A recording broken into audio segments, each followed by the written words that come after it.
We opened our brewery in 1995, and as I got towards opening my pub, I realized that my budget wasn't going to allow me to build the turnkey German copper giant fancy thing. But everything I read in the homebrewing magazines was talking about a turnkey homebrew system that had been made that was kind of head and shoulders above the self-fabricated 3-keg gravity systems that people had been putting together since the 70s.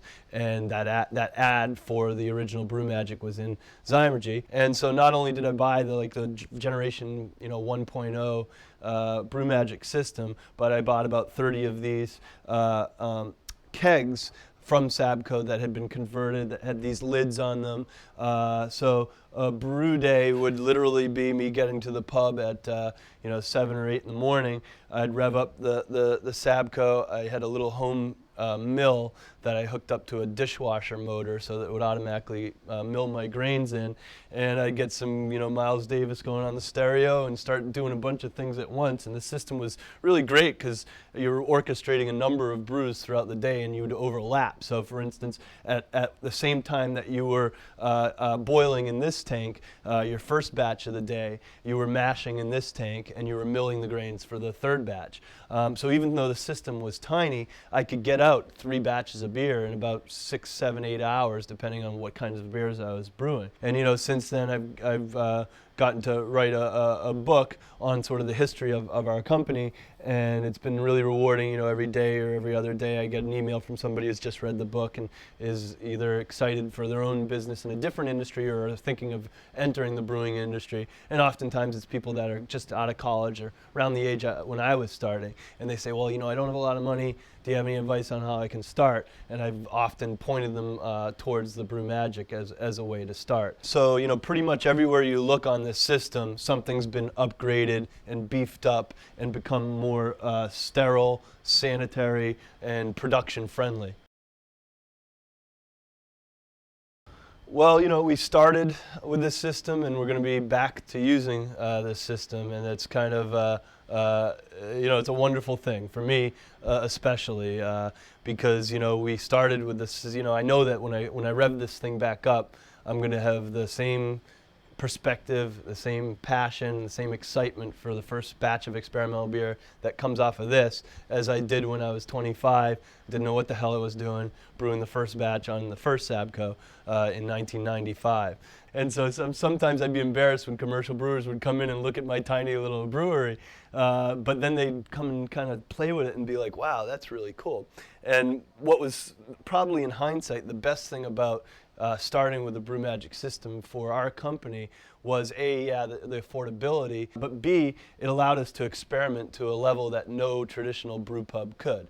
And our motto at Dogfish Head since the day we opened has been off-centered ales for off-centered people. So it was never our goal to brew industrial light lager. We wanted to brew beers that impressed a small amount of people instead of beers that didn't bum out a lot of people. So what that meant is we wanted to experiment with non-traditional ingredients, non-traditional practices. Thankfully, the worst case scenario on an experiment that doesn't go well is 10 gallons of beer that didn't turn out great. So starting at this scale really allowed us to play around with these ingredients with a really low level of risk. It's neat because we do the experimental brewing that we do, and we use so many non-traditional ingredients. Every week I get an email from somebody saying, hey, I grow asparagus and I'd love to see an asparagus beer, or I harvest crystals in Santa Fe and you could do this great karma-centric beer if you had the crystals. But every once in a while an amazing idea comes from somebody like that. We say, you know what?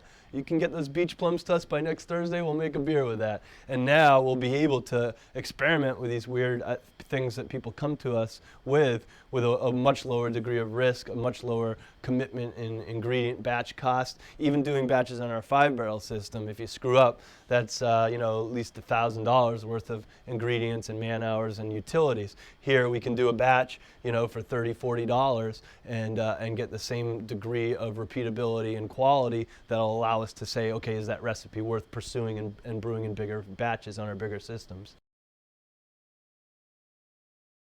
In the early days, the words accurate and repeatability were never said in our building. at one point, I took pride when we were really small in the fact that every batch of beer was a little bit different. And so we kind of had the snowball or snowflake philosophy of brewing, which is no two are ever the same. And I love that idea, and that works in a brew pub environment because the customer comes in and they know that beer is made just for serving in that restaurant. However, it was always my aspiration to sell our beer on a national level. But what I kind of forgot about was you can't go into a marketplace using that snowflake philosophy of brewing. And you really do owe it to the consumer who's paying a premium for better beer to give them consistency. So at that point, consistency and repeatability became really important components of our production methods at Dogfish Head. I remember going, working behind the bar and people being like, that pumpkin ale that you made last time had a lot more pumpkin meat character and less of the pumpkin spice character. How'd you do that? And I'd be like, I don't know. And I'd go back in my notes and it just said brewed 3 batches of pumpkin beer that day. And I had no idea what temperatures I was brewing at, how long I was doing my rests for, at what point in the boil I was adding my spices. Now I have the opportunity to have a lot more closer rein on those aspects, particularly through the advances made in the new generation Brew Magic. The whole computer component of this system is way more robust without being more intricate than the old system. This is really this is like an assistant brewer that you have working with you. You don't have to worry about getting your notebook wet as you're brewing. You can download all that stuff to computer and review it after the fact. If you overshoot your mash temperature and you're going to screw up your batch, this thing will let you know that. If you're undershoot and you're not hot enough, this thing will let you know that. So not only is it giving you advice as you're brewing, but it's recording your brew as you go. So that whole aspect of repeatability, you can literally hook this up to a computer and get a real-time view of every step that you took in that particular brew. This is now our true R&D part of our lab program. So we'll be using this to try out new varieties of hops. We'll be using this to try out new varieties of yeast, barley, specialty ingredients, maple syrups, different grades of different flowered honeys, a wildflower honey versus a thyme honey. How is that going to change our Midas touch? So this is an opportunity for us to experiment on, again, a scale that isn't going to be too expensive, but is going to yield results that are of the highest caliber, similar to the other investments we made in equipment in our lab.